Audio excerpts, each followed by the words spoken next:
விழாவில் 3 முத்தான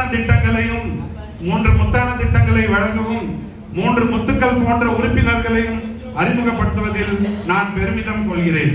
புதிய உறுப்பினர்களாக திரு தனலட்சுமி ஜுவல்லர்ஸ் தினேஷ் அவர்கள் இணைய உள்ளார். அவர்களுக்கு பாராட்டுதலை தெரிவித்துக் கொள்கிறேன். புதிய உறுப்பினராக திரு ஸ்ரீதரன் அவர்கள் இணைய உள்ளார். அவர்களுக்கும் எனது நன்றி கலந்த வணக்கத்தை தெரிவித்துக் கொள்கிறேன். புதிய உறுப்பினராக எனது பாலிய நண்பர் திரு புத்மல் அவர்கள் இணைய உள்ளார். இவர்கள் எல்லாம் 25,000 நன்கொடை கொடுத்து இணைய உள்ளார்கள். அவர்களுக்கெல்லாம் நான் எனது நன்றி கடன் பட்டிருக்கிறேன். ஓய்வூதியம் பெறும் நலிந்த வணிகர்களுக்கு இது நாள் வரை 1000 கொடுத்து கொண்டிருந்தோம். இனி தலைவர்கள் சொன்னது போல் 2000 ரூபாய் சங்கத்தின் சார்பாக கொடுக்கப்படும். 2ஆம் திட்டம் ஒவ்வொரு நலிந்த வணிகர்களுக்கும் தம் வாழ்நாளில் தம் கடமை என நினைப்பது தம் பிள்ளைகளுக்கு நல்ல கல்வி செல்வத்தை வழங்க வேண்டும் என்ற ஒரு உயர்ந்த நோக்கம் கொண்டு வாழ்வது. அதை பூர்த்தி செய்யும் விதமாக இனி வணிகர் நல அறக்கட்டளையின் சார்பாக தேர்ந்தெடுக்கப்பட்ட கிளை சங்கங்கள் அவர்கள் இதை ப்ரொபோஸ் செய்ய வேண்டும். தேர்ந்தெடுக்கப்பட்ட 5 குழந்தைகளின் பள்ளி கட்டணமாக ரூபாய் 2000 வீதம் மாதம் 10,000 ரூபாய் கொடுக்கப்படும்.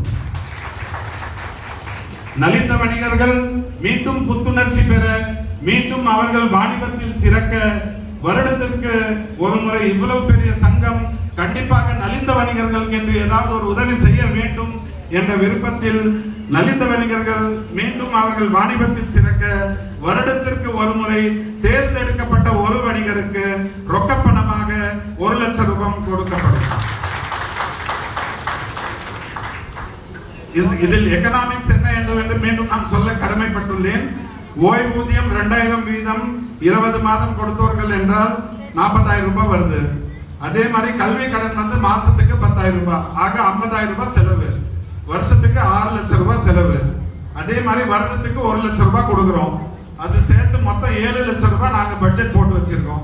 2 வருட காலத்துக்கு இந்த தொகை சீட்டு மூலமாகவோ ஸ்பான்சர்ஷிப் மூலமாகவோ அவசியம் மாதம் மற்றும் வருடம் ஒரு முறை அளிக்கப்படும் என்ற உறுதி அளிக்கிறேன்.